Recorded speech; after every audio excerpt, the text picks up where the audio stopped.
अरिहन्ताणं नमो सिद्धाणं नमो आयनीयाणं नमो वज्रायाणं नमो लोये सर्वसानम् सिद्धं शुद्धं परमीयजनिन्दवर्णेमि चन्दमकलङ्कं गुणरेणभूषणोदयं जीवस्य परुवणं गुच्छम्। पंच परमेष्ठी भगवान की, तपस्वी सम्राट आचार्य सन्मति सागर जी महाराज की, आचार्यगण सुनील सागर जी गुरुदेव की जय, माता जी की जय, संत की जय। बहुत सारे बच्चे पिकनिक पर जाते हैं, वहाँ पर खेल कूद करके फिर भूख लगती है, सब अपना अपना टिफिन लेके गए होते हैं। सब बच्चे अपना अपना टिफिन खोल के भोजन करने लगते हैं। उसमें से एक बच्चा उन सभी को देखे जा रहा है, उसका मन भी बहुत हो रहा है, उसकी इच्छा भी हो रही है, भूख भी लग रही है और सबको देखे जा रहा है और दुखी हो रहा है। तो उसमें से फिर एक बच्चा कह ही देता है कि भूख लगी तो अपना टिफिन खोल और खा और आनंद से रह। ऐसे ही इस संसार में भी सभी एक दूसरे को देख रहे हैं कि इसके पास है इतना, इसके पास इतना, इसके पास इतना। कभी सिद्धों को भी देखते हैं, सिद्ध प्रभु अपना ज्ञान का टिफिन खोल के सुख का भोजन आराम से परम आनंद को भोग रहे हैं और अपन उनको देख के ऐसे टकटकाई लगाई के मुझे सुख दे दो, इस टाइप की भावना रखते हैं। तो सिद्ध प्रभु भी, जिनेंद्र प्रभु भी हमें यही कह रहे हैं कि ज्ञानी तुझे जो चाहिए तेरे ही पास है, तू अपना टिफिन खोल, उसको भोग, उसका उपयोग वहां पर लगा।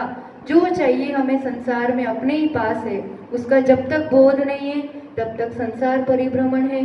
और जहां वो बोध हो जाता है फिर उस पर दृष्टि उपयोग वहां लगाकर उसका उपभोग करते जाते हैं, तो फिर हमेशा के लिए अपने ही उस भोजन का, अपनी संपदा का अपन उपभोग कर पाते हैं। बस इतना सा मार्ग है। नीचे से ऊपर की ये जो चढ़ाई की अपन ने, सुख के लिए ही भटक रहा है इंसान, कोई भी जीव। और ये सुख की परिपूर्ण अवस्था का नाम सिद्ध अवस्था। ये जीव की अपनी अवस्था है। जहां तक बाहर भटक रहा था, बाहर दृष्टि थी, वो बहिरात्मा रहा। फिर ये बोध कि नहीं, जो है वो मेरे पास है, मैं ही उस शक्ति का, उस आनंद का, उस सुख का स्वामी हूँ। और फिर उस तरफ दृष्टि जाते जाते एक एक कदम पर, एक एक मोहनीय कर्म को जीतते हुए, ऊपर चढ़ते हुए, फिर वो हमेशा हमेशा के लिए जो अंतरात्मा में भी अविरत सम्यक दृष्टि, फिर देशव्रति, फिर मुनिराज, ये सब जगन्य से मध्यम से फिर श्रपक आदि श्रेणी चढ़ के उत्कृष्ट अंतरात्मा हुआ। और यही अंतरात्मा फिर जो 13वें 14वें गुणस्थान में पहुंच जाता है तो वो सकल परमात्मा और फिर सिद्ध हो जाता है तो शरीर रहित निकल परमात्मा। ये आत्मा की ही अवस्थाएं हैं जो एक के बाद एक इस रूप से प्रमोशन इसी क्रम से होता है। आज तक जितने हुए इसी रूप से हुए हैं और जो होंगे इसी रूप से, इसी क्रम से, इसी गुणस्थानों के ऊपर चढ़ते हुए होंगे। बस बात इतनी सी है कि अपन अपना नंबर कब लगाते हैं। तो इसमें अब पूरा समेटते हुए उन गुणस्थानों को, विषयों को, तो यहाँ अपन ने शुरुआत की थी कि मोह और योग के निमित्त से जो गुणों प्रकट होते जाते हैं, क्योंकि मिथ्यात्व अवस्था यानी एक भी गुण प्रकट नहीं है। थोड़ा थोड़ा सा है सुख, थोड़ा थोड़ा सा ज्ञान, थोड़ा थोड़ा सा दर्शन, पर श्रद्धा गुण तो पूर्ण रूप से ढका हुआ था। तो अब वहां से अनादि से ये जीव यात्रा करते हुए रहता है। और फिर कौन सा कर्म कहाँ तक पाया जाता है, इसका एक समरी रूप अपन कर लेते हैं। गुणस्थानों में मोहनीय कर्म का कहाँ कैसे पाया जाता है, उसका उदय। अपन स्कूल में जो बार ग्राफ पढ़ते थे ना, ग्राफ मतलब ऐसे दो रेखाएं, तो कौन से कहाँ तक, तो ये समझो अपन कर्म देखेंगे इस तरफ से, और ये जो 1 2 3 4 5 6 लिखा है ऊपर तक, वे गुणस्थान है। ठीक है, सबसे पहले कर्म से अगर अपन प्रारंभ करें तो दर्शन मोहनीय, सबसे पहले जीतने के क्रम में सबसे पहले कौन सा जीता जाता है या कौन सा खत्म किया जाता है, या ऊपर की चढ़ाई कब प्रारंभ होती है, मिथ्यात्व को उपशमन करके। तो मिथ्यात्व कहाँ तक पाया जाता है, किस गुणस्थान तक, पहले तक। पहले के ऊपर मिथ्यात्व का उदय नहीं रहता है। सत्व हो सकता है, पर यहाँ उदय की अपेक्षा अपन देख रहे हैं तो मिथ्यात्व का उदय पहले गुणस्थान तक, इसलिए ये पहला वाला ऐसे बना है, ये मिथ्यात्व का बनाया है। मिथ्यात्व पहले गुणस्थान तक, उसके ऊपर उसका उदय नहीं रहता है। फिर दूसरा अनंतानुबंधी, क्योंकि उसका साथीदार है, उसका फ्रेंड है, हमेशा साथ रहता है, पर अनंतानुबंधी कहाँ तक पाया जाएगा? पहले में तो रहेगा और दूसरे में भी होता है, क्योंकि सासाधन गुणस्थान ही उस अपेक्षा से बनता है अनंतानुबंधी के उदय से। इसलिए ये जो है अनंतानुबंधी चार कषाय, ये कहाँ तक पाई जाएगी? ये दूसरे तक बनाया है। ये एक समरी चार्ट है कि कौन सा कर्म कहाँ तक किस रूप से पाया जाता है। फिर तीसरा आएगा सम्यक मिथ्यात्व, है ना? तो सम्यक मिथ्यात्व यानी मिश्र प्रकृति, तो वो कहाँ पर उदय में होती है? कौन से गुणस्थान में? तीसरे में। तीसरे पूर्णता ही उदय में रहता है, ना ऊपर ना नीचे, उसका उतना ही गुणस्थान है। तो ये तीसरा गुणस्थान जो बनाया है ये मिश्र प्रकृति या सम्यक मिथ्यात्व प्रकृति। अब यहाँ पर एक और बनेगा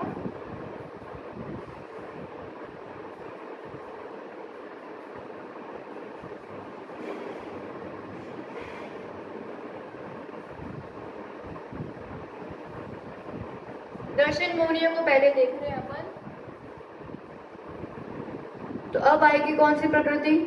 सम्यक प्रकृति, है ना? मिथ्यात्व हो गया, अनंतानुबंधी चार और सम्यक मिथ्यात्व हो गया। अब सम्यक प्रकृति, सम्यक प्रकृति कहाँ उदय में होती है? पहले में, दूसरे में, तीसरे में नहीं होती, चौथे में, फिर पांचवे में हो सकती है। शोभशम सम्यक दर्शन जहां जहां होगा वहां वहां सम्यक प्रकृति का उदय होगा, उसी से शोभशम होता है। तो चौथा, पांचवा, छठे में हो सकता है, सातवें में हो सकता है, आठवें में नहीं, है ना? क्योंकि आठवें से तो या तो उपशम करेगा या क्षय करेगा। शोभशम सम्यक दर्शन की अवस्था जितने में पाई जाती, यानी चौथे से लेकर के सातवें तक, ये जो चौथे की लाइन है यहाँ से सातवें की लाइन,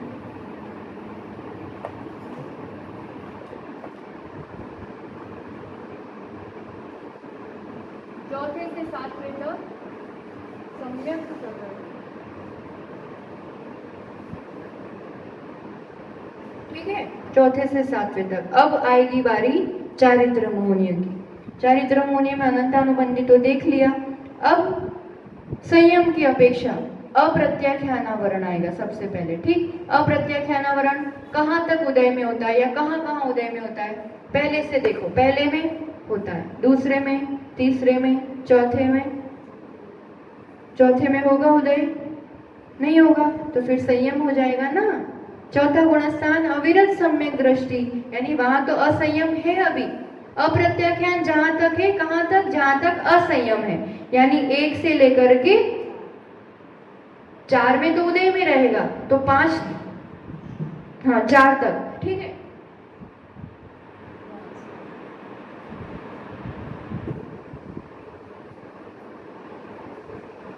एक से लेकर के चार तक रहेगा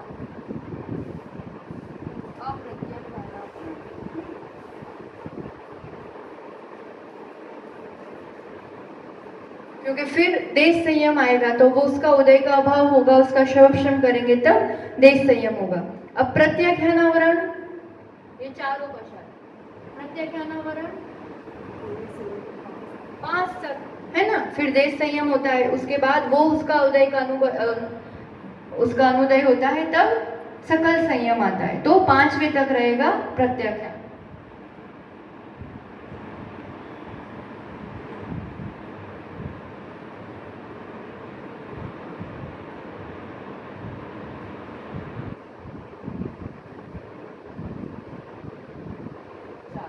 अब कौन सी कषाय बाकी रही? संज्वलन। संज्वलन में एक से लेकर के सब में उदय में होता है ना? यहाँ सब जगह उदय में है, छठे में भी रहेगा, सातवें में भी रहेगा, या तीव्र उदय, सातवें में मंद उदय, फिर आठवें में, नौवें में, आठवें नौवें में उदय तो रहेगा, अभी क्षय नहीं किया है। क्षय कहाँ होता है, उपशम या क्षय? नौवें में, हाँ 3 का, और लोभ का उदय रहता है 10वें तक। और यानी यहाँ पर संजुलन क्रोध मान माया 3, ठीक, और उसके साथ 3 वेद, नपुंसक, स्त्री और पुरुष वेद। ये जो है ना संजुलन क्रोध मान माया प्लस 3 वेद, ये होते हैं 9वें गुण स्थान तक। अब रहा संज्वलन लोभ। संज्वलन लोभ कहाँ तक होता है? 10वें तक। 10वें एंड हो गया, अब उसके बाद मोहनिया का उदय नहीं रहने वाला। 10वें तक आएगा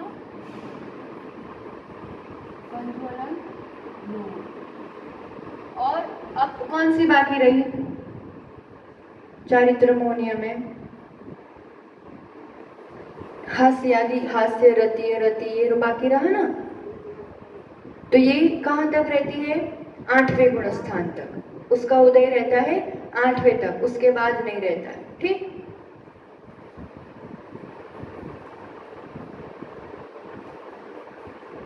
जो 9 कषाय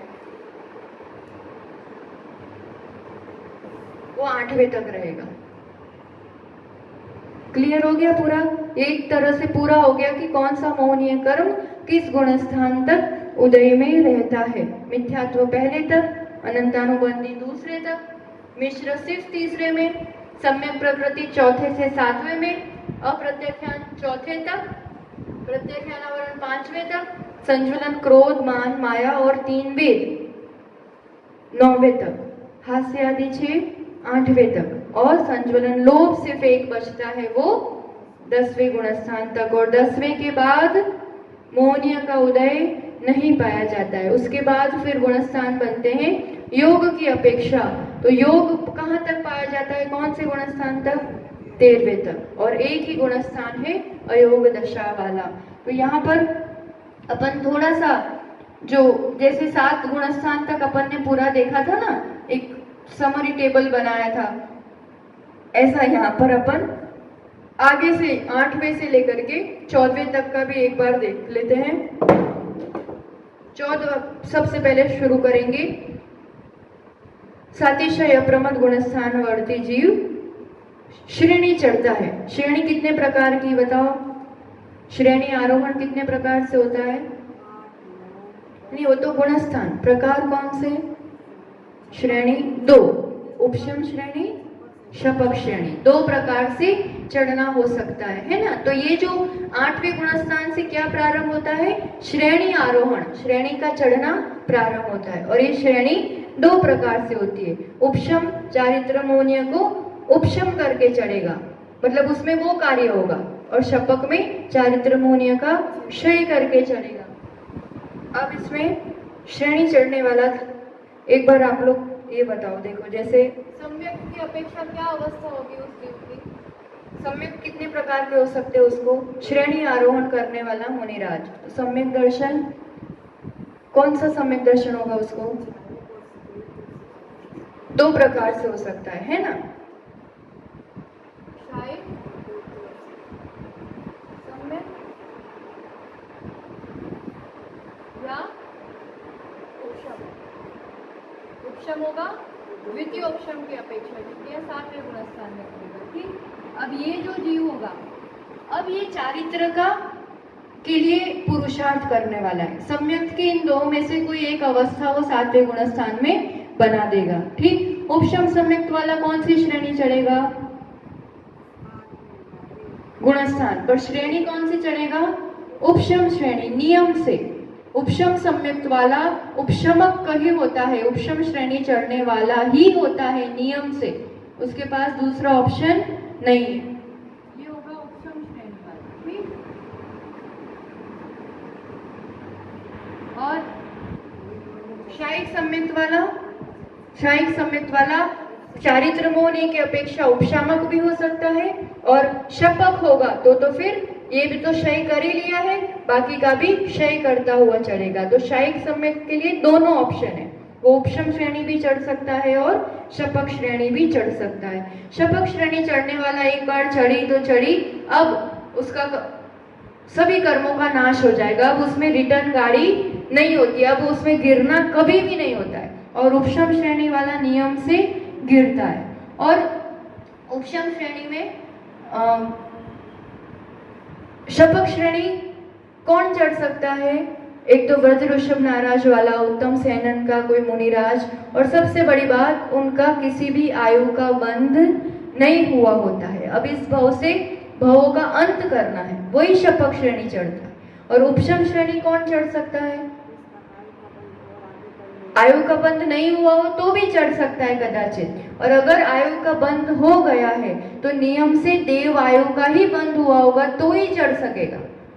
बाकी 3 आयु का बंध होगा तो उपशम श्रेणी नहीं चढ़ सकता, क्योंकि उपशम श्रेणी से गिरने पर जीव देव आयु में ही जाता है। तो ये कुछ कंडीशंस हो गई कि कौन चढ़ सकता है। ठीक, 3 हीन सेनन वाले भी उपशम श्रेणी नहीं चढ़ सकते हैं, उसके लिए भी ऊपर के 3 सेनन चाहिए। ये कुछ बातें हो गई। और अब इसमें 8वें गुणस्थान का अपन थोड़ा सा रिवाइज करें तो अपन ने टेबल बनाया था, गुणस्थान का नाम, फिर उसकी परिभाषा लिखी थी, है ना, फिर उसमें कौन से गुण प्रकट होते हैं, क्या विशेषता होती है कर्मों की अपेक्षा, और स्वामी, संख्या, काल, ये सब लिखा था। तो 8वें गुणस्थान की परिभाषा बताइए। 8वां नंबर, नाम क्या है उसका?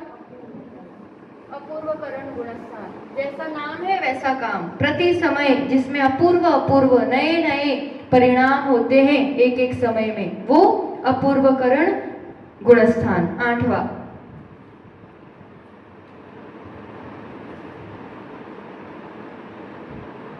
ठीक है, अब उसमें नवीन नवीन परिणाम होते हैं, उसमें कौन सा भाव या कौन सा गुण प्रकट है। अभी आप ये जीव क्या कहलाएगा? या तो उपशामक या क्षपक, ठीक है ना। और गुण कौन सा प्रकट हुआ है? तो सम्यक दर्शन या तो उपशम होगा या क्षय होगा, और चारित्र की अपेक्षा भी या तो उपशम होगा या क्षय होगा। तो दोनों भाव उसके हो सकते हैं। इसमें भाव कौन कौन से होंगे? इसमें गुण की अपेक्षा देखेंगे तो एक तो सम्यक गुण होता है और एक चारित्र, ठीक है। तो सम्यक होगा, चारित्र भी होगा, दोनों चीज होगी। और भावों की अपेक्षा या तो उपशम होगा या शायिक होगा। कहने का तात्पर्य, या शायोपशमिक भाव, सम्यक या चारित्र, किसी का भी शायोपशमिक भाव नहीं पाया जाता है, क्योंकि शायोपशमिक में थोड़ा दोष लगता है, थोड़ी शिथिलता होती है, तो उन परिणामों के साथ श्रेणी का आरोहण नहीं होता है। इसलिए ये खास कि दोनों का उपशम या शायिक भाव, ये गुण की अपेक्षा हो गया, ये भाव की अपेक्षा हो गया, ठीक, ये फिक्स हो गया। अब भाव के बाद अपन देखेंगे इसके स्वामी कौन होते हैं। मनुष्य ही होंगे, पुरुष द्रव्यलिंगी जो मुनिराज होंगे वही। और अभी जो कंडीशंस बताई थी, ऐसा सेनन वाले और इस रूप के आयुबंध वाले, ये जीव इसके स्वामी होते हैं। और अब इनकी संख्या कितनी होती है? एक तो मनुष्य गति के ही जीव होंगे, और संख्या कितनी होगी?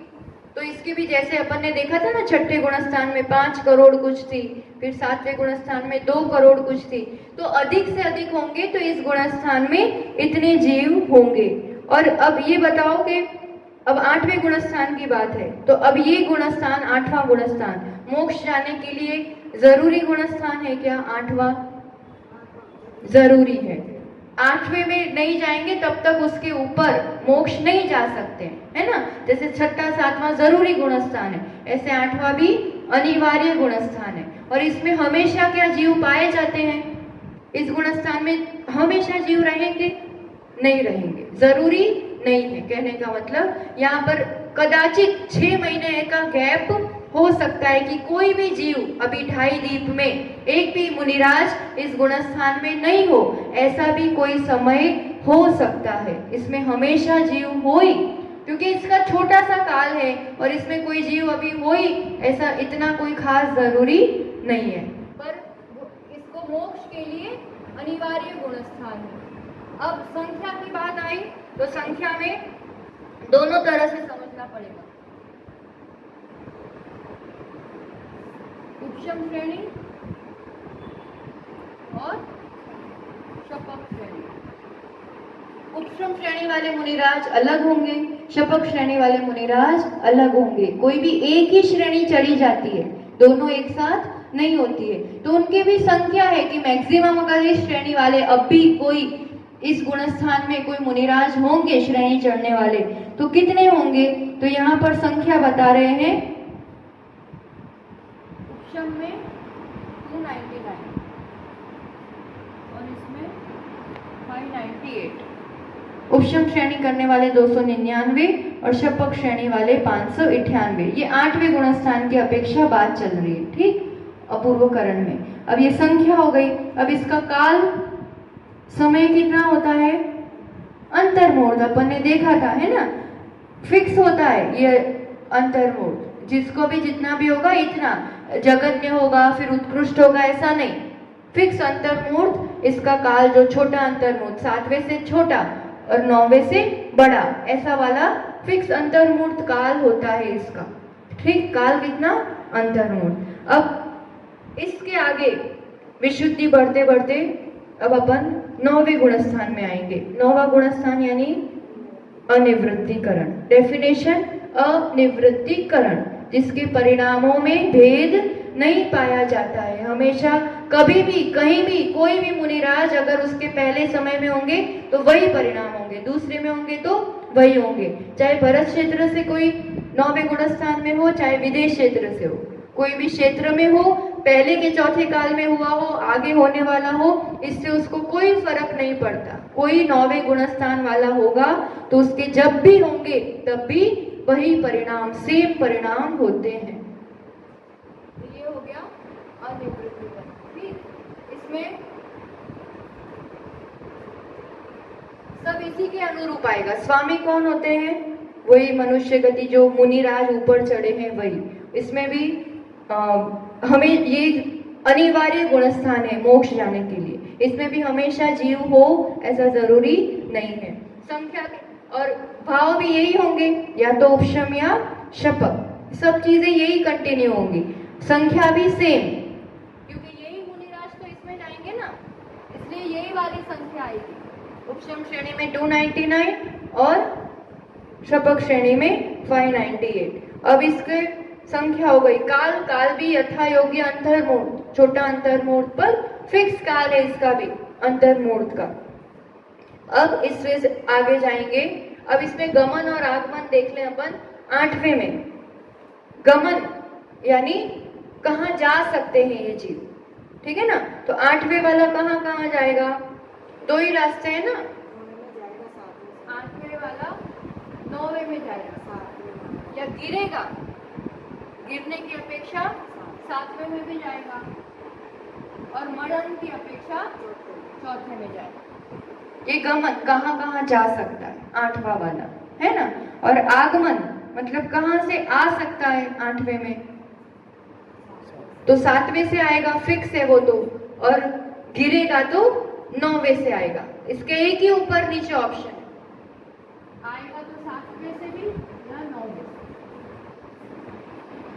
से। ये दोनों तरफ हो गया, चढ़ते टाइम, जाते टाइम वैसा, और गिरने के टाइम इस अपेक्षा से दोनों बन जाता है, क्योंकि उपशम श्रेणी से गिरेगा एक एक करके तो 9वें से भी 8वें में आएगा, फिर 8वें से 7वें में जाएगा, उस प्रकार से।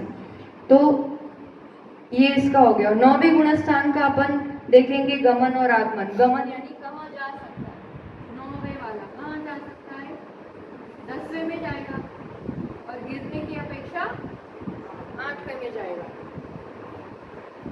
और मरण की अपेक्षा 4थे में जाएगा। उपशम श्रेणी वाला है और मरण करेगा तो, शपथ श्रेणी वाला तो मरण करेगा ही नहीं, है ना। और आने का भी आगमन आएगा कहाँ से, या तो 10वें में से, चढ़ते समय 8वें में से, उतरते समय 10वें में से। ये हो गया उसका आगमन, कहाँ से आएगा जीव। अब 10वें गुणस्थान की बात करेंगे अपन इसी रूप से। 10वां गुणस्थान यानी सूक्ष्म सांप्राय। अब बस सूक्ष्म लोभ बचा है, उतना ही वेदन कर रहा है ये जीव, और उसमें भाव कौन से होंगे, तो यही वाला चलेगा अभी भी, उपशम भाव या शायिक भाव। सम्यक और चारित्र दोनों की अपेक्षा सेम चलेगा। संख्या भी यही चलेगी, क्योंकि यही मुनिराज ऊपर जा रहे हैं, तो 299 उपशम में, 598 शपक श्रेणी में। संख्या भी यही, काल भी यही चलेगा, स्वामी भी वही रहेंगे, काल भी छोटा अंतर्मूर्त फिक्स होता है कि उतना अंतर्मूर्त काल होता है, और बहुत छोटा होता है। 10वें 11वें इन सब गुणस्थानों का काल बहुत कम होता है। तो ये काल हो गया संख्या। और आगमन की बात करेंगे, कहाँ कहाँ जा सकते हैं। पहले तो गमन, 10वां गुणस्थान,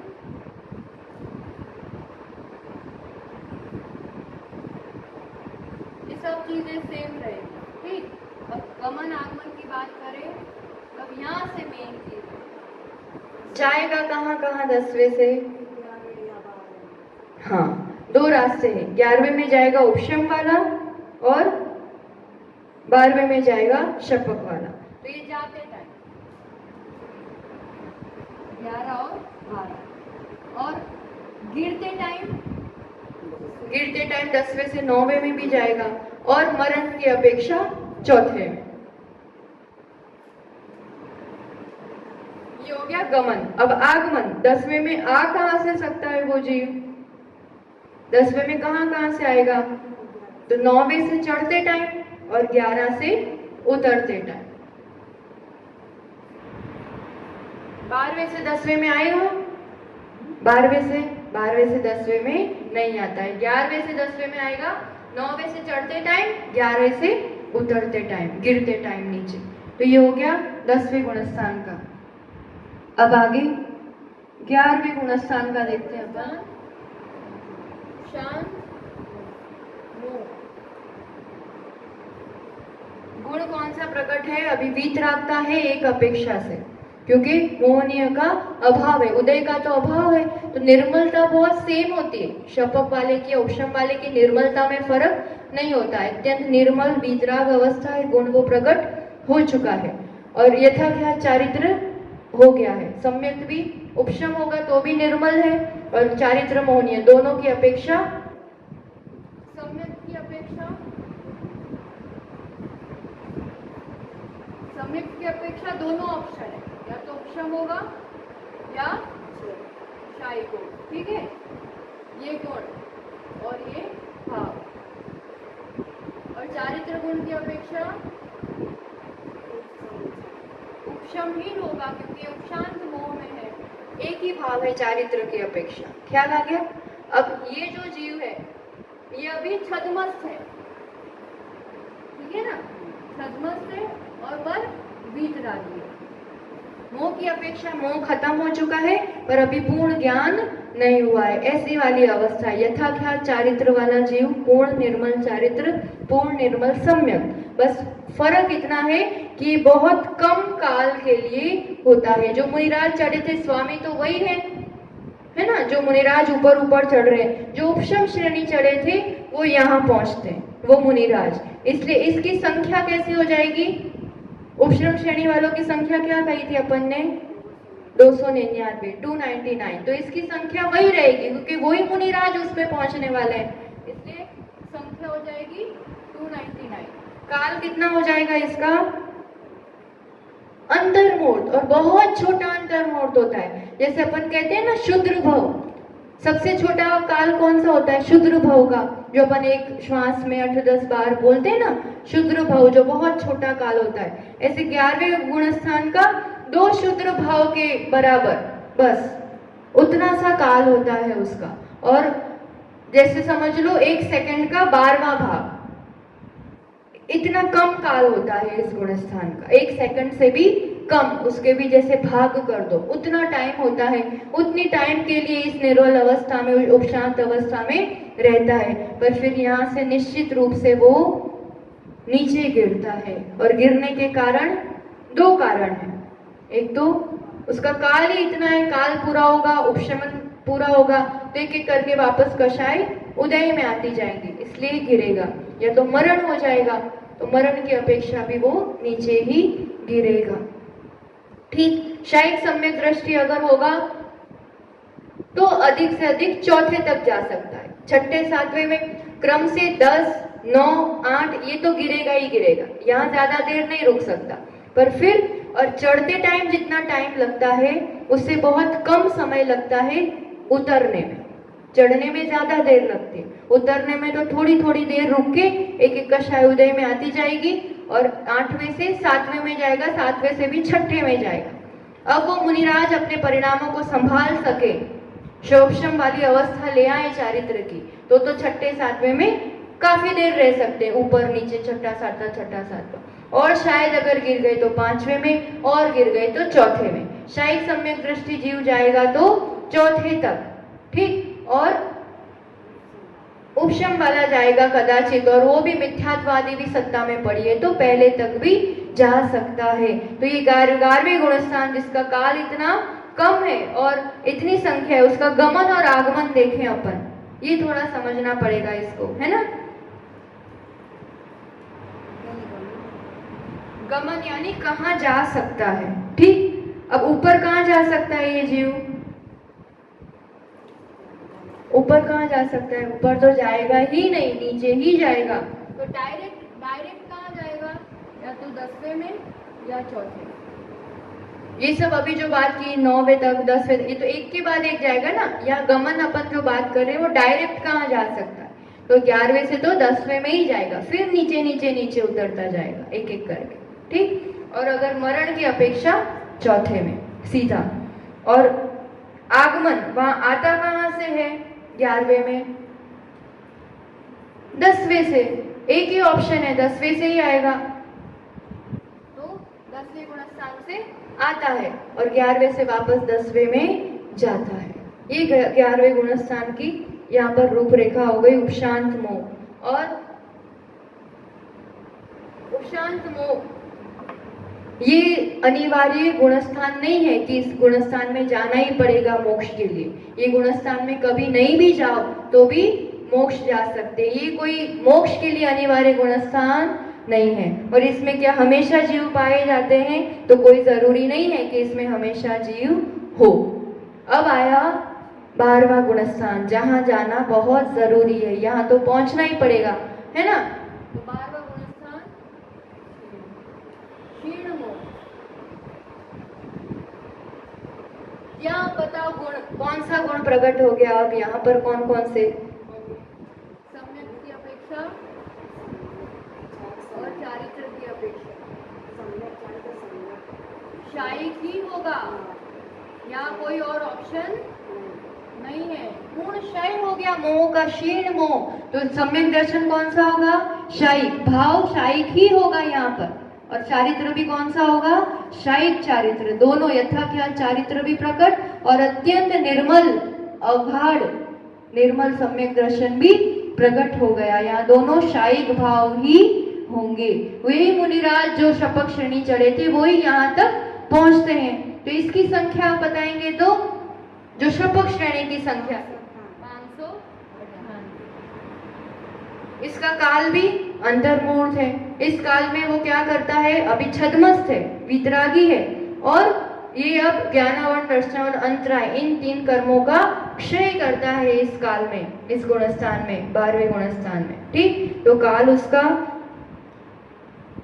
12वें गुणस्थान का अंतर्मूर्त काल है। और ये अंतर्मूर्त बहुत छोटा होता है, 4 क्षुद्र भव के बराबर, 1 सेकंड जितना, उतने में तो सब काम हो जाता है। क्योंकि ये पूरी श्रेणी और ये सब काम अंतर्मूर्त में तो पूरा टोटल काम 8वें से 7वें का, सातिशय से लेके 8वां, 9वां, 10वां, 12वां, 13वें तक पहुंचने में सब अंतर्मूर्त में काम फिनिश करना है ना।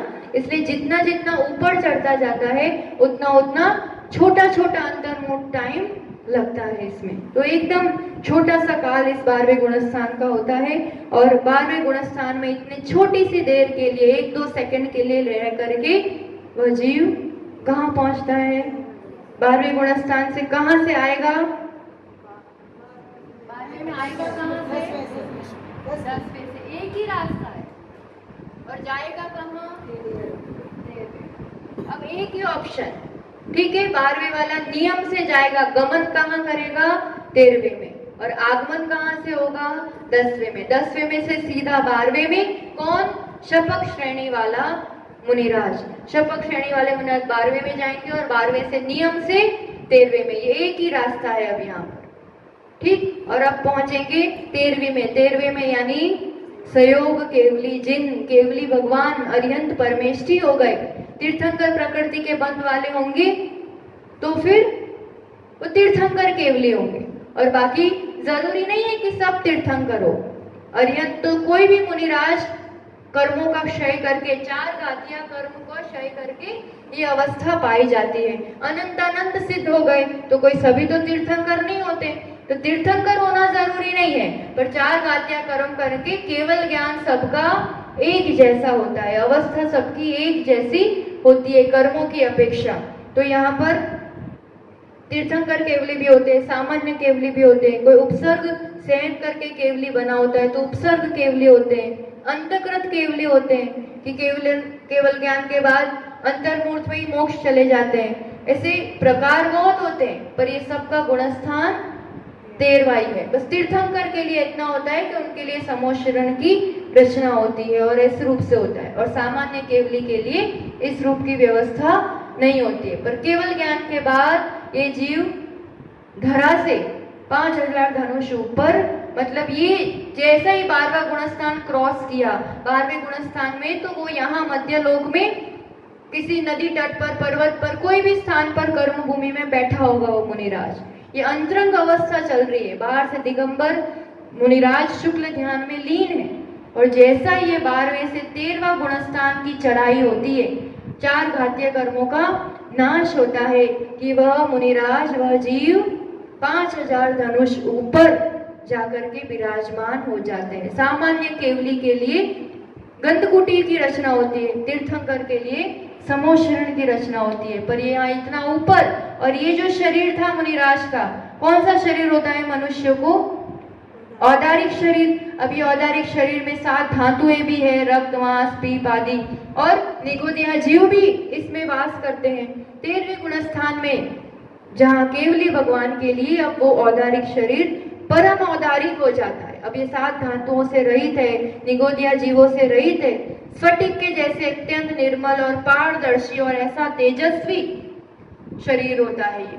अब योग तो है, मन वचन काय है, पर वचन का ऐसा उपयोग नहीं है, मन का उपयोग नहीं है, उसका कोई कारोबार नहीं चलता है, बस शरीर का ढांचा है, वो चलेंगे फिरेंगे दिखेंगे सब होगा, पर वो परम औदारिक शरीर होता है। इसलिए हाँ वचन पर वो बोलने की चेष्टा नहीं करते, होठ हिलते हो और बोलते हो ऐसा नहीं, सर्वांग से वाणी खिरती है।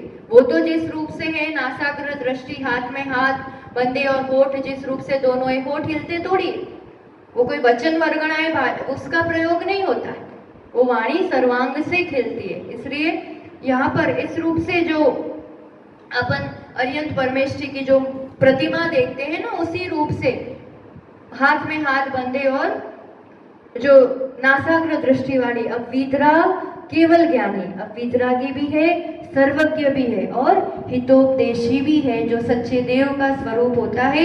ये इस आत्मा ने, उस अंतरात्मा ने विकास करते हुए परमात्मा पद को प्राप्त कर लिया, उस अवस्था को प्राप्त कर लिया। तो अब यहाँ पर सहयोग गुण कौन कौन से प्रकट हो गए? अब यहाँ पर शायिक सम्यक,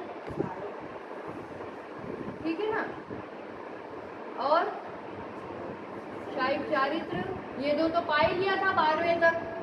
अब यहाँ पर विशेष क्या प्रकट हो गया? शायिक ज्ञान और दर्शन। कल देखा था ना अपन ने 9 लब्धियां, ये सब गुण प्रकट हो गए। अब शायिक वीर्य, अनंत सुख, अनंत वीर्य, अनंत ज्ञान, अनंत दर्शन। अब शायिक वीर्य, ऐसे 9 लब्धियां, ये सब गुण प्रकट हो गए। भाव कौन सा होगा? शायिक भाव होगा इसके अंदर, है ना, और मोहनीय की अपेक्षा तो शायिक भाव। और संख्या, संख्या कितनी होगी यहाँ पर?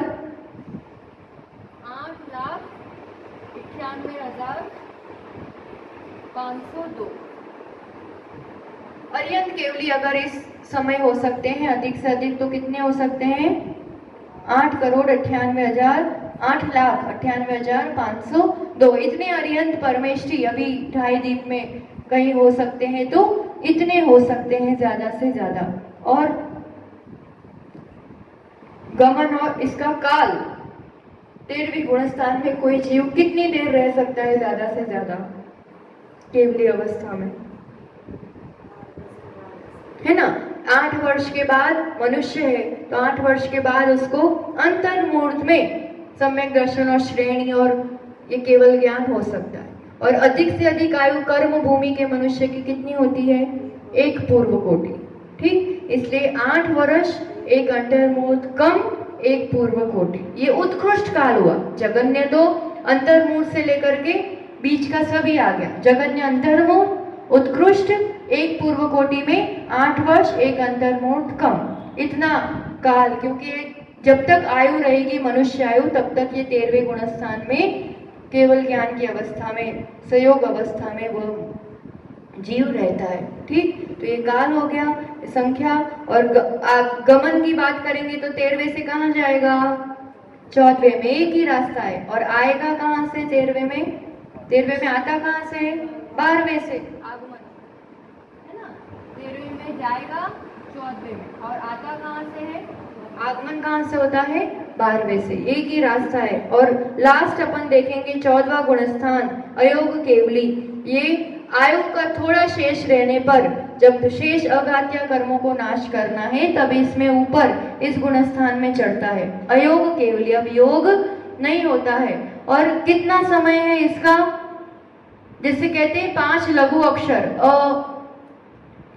अ उ ई ऋ ली, जो लघु अक्षर होते हैं ना उसको बोलने में कितनी देर लगती है? उतनी ही देर का, उतने ही काल का ये गुणस्थान होता है। अघात्य कर्म और शरीर छूट जाता है। और इसमें ये सब अनिवार्य गुणस्थान है। 13वें गुणस्थान में पहुंचना ही पड़ेगा तो ही 14वें में जाएंगे। और 14वें को पार करके ही सिद्ध अवस्था मोक्ष तक के यात्रा में ये सब जरूरी गुणस्थान है। इसमें हमेशा जीव, जैसे 13वें में हमेशा जीव पाए ही जाते हैं, ऐसा कभी भी नहीं होगा कि कोई भी केवल ज्ञानी नहीं है। और 14वें गुणस्थान में जीव हमेशा पाए जाए ऐसा जरूरी नहीं है, पर अपने मोक्ष जाने के लिए जरूरी गुणस्थान है। और संख्या की बात करें तो यहाँ अधिक से अधिक एक समय में हो सकते हैं तो 598, 598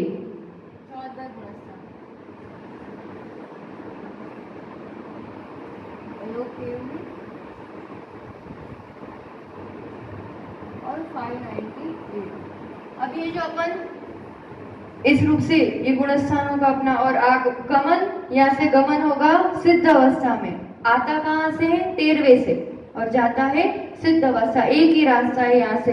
तो इस रूप से अपन ने इन गुणस्थानों में भी सब बात करी।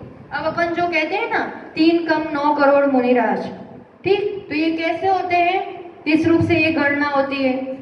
तो छठे गुणस्थान से गिनती लगाना, इतना करके आना होमवर्क, ठीक है? छठे गुणस्थान की संख्या हमने पहले लिखाई थी, 7वें गुणस्थान की, फिर 8वें, 9वें, 10वें उपशमक भी लेना, शपक भी लेना, फिर 11वें, 12वें, 13वें, 14वें सबका टोटल लगाना, तो फिर आप वही संख्या आ जाएगी 3 कम 9 करोड़। तो इन मुनिराजों को, सच्चे भावलिंगी मुनिराजों को, जो सिद्ध नहीं हुए हैं, जो अभी मुनि अवस्था में है और श्रेणी चढ़ रहे हैं और अनंत अवस्था में, उन सभी को अपन एक साथ नमस्कार कर लेते हैं। तो ये संख्या गिनती करके लाना।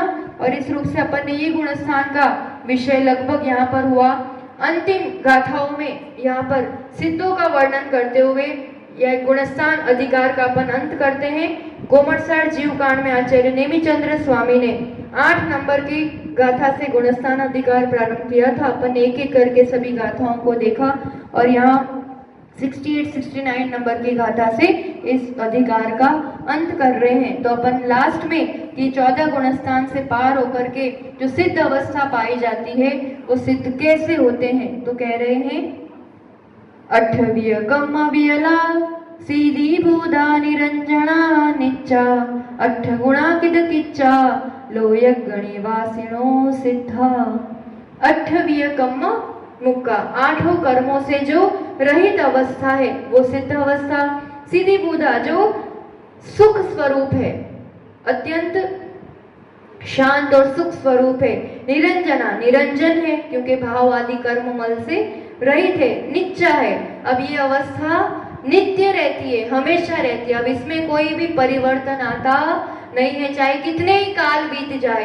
एक बार इस अवस्था को प्राप्त कर लिया तो नित्य ये अवस्था रहती है। 8 गुणा, 8 गुणों से, ऐसे तो अनंत गुण हो गए, पर 8 कर्म की अपेक्षा 8 गुण बताए जाते हैं। तो 8 कर्म कौन कौन से, ये तो अपन ने देखा था। उसके बदले 8 गुण देखे थे ना अपन ने शुरू में कि कौन से गुण होते हैं। ये 8 गुण, फिर किच किच्चा, कृत कृत्य, सब करने योग्य कार्य कर लिया, अब कुछ भी करना शेष नहीं रहा है। और लोक, लोक के अग्रभाग में जाकर के ये सिद्ध आत्मा, शुद्ध आत्मा कहाँ पर रहती है, कहाँ पहुंचती है?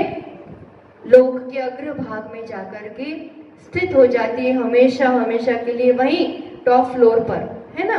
इसलिए अपन भी मोहराज और जिनराज दोनों प्रकार का राज्य चलता है। मोहराज चलता है तब तक भटकना ही भटकना है, और एक बार जिनराज को पहचान लिया और जीतने की कला सीख ली, तभी एक एक करके कर्मों को किस क्रम से जीता जाता है, किस क्रम से गुणस्थानों में ऊपर चढ़ा जाता है। और एक बार ये जिनराज बन गए, जीत गए, तीनों लोकों के विजेता बनना, और उसमें अपने इन गुणों का, अपनी सुख शांति और आनंद का अनुभव करना, यही इस जीव की वास्तविक अवस्था है और उसी ही प्राप्त करने योग्य है। इसी में जीव का हित है। तो गुणस्थानों को जान के हम अपने गुणों में वृद्धि करें, हम अपना स्थान ऊंचा चढ़ाए, ऊपर बढ़ाए, निर्मलता बढ़ाए, और इसको लक्ष्य में रखते हुए आगे हम इन गुणस्थानों में कर्मों की विवक्षा भी और देखेंगे। आज के लिए इतना ही। तो इसमें कुछ भी हो, आज लगभग अपने इन 28 क्लासों में गुणस्थान का विषय इस रूप से हुआ। आगे कुछ क्लासेस में अपन कर्मों की विवक्षा देख करके इस विषय को विराम देंगे। आज के लिए इतना ही। जय बोलो आचार्य भगवान सुनील सागर जी गुरुदेव की। जिनवाणी के ज्ञान से सूझे लोकालोक, सोवाणी मस्तक नमो सदा देत हूँ दो। हे जिनवाणी भारती तो जपो दिन रैन, जो तेरा शरणागृह सो पावे सुख चैन। 9 बार नमः। द्वादशांग में जिनवाणी माता की जय। आचार्य भगवान सुनील सागर जी गुरुदेव की।